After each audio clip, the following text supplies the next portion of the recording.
Corona தடுப்பூசி குறித்து பரவி வரும் தகவல்களால் பொதுமக்கள் அச்சமடைய தேவையில்லை என்று முன்னாள் அமைச்சர் விஜயபாஸ்கர் தெரிவித்துள்ளார்.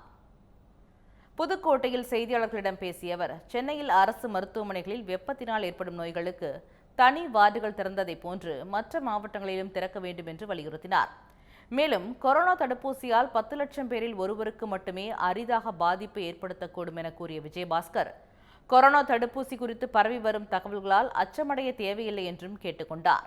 எந்த தடுப்பு மருந்துகளுமே நீண்ட நெடிய ஆராய்ச்சிக்கு பிறகு தான் பல்வேறு சோதனைகளுக்கு பிறகு மத்திய அரசு ICMR இப்படி பல வல்லுநர்கள் குழுவெல்லாம் ரிசர்ச் பண்ணி பல கட்டமாக அதை ப்ரூவன் பண்ணி தான் எந்த தடுப்பு மருந்தையுமே பொதுமக்களுக்கு பயன்படுத்துகிறாங்க. அது இந்த நேரத்தில் நம்ம எதுவும் பேனிக்காவோ பதட்டமாகவோ அது ஒரு பெரிய இஷ்யூவாகவோ விவாதமாகவோ ஆக்க வேண்டிய நிலை அல்ல.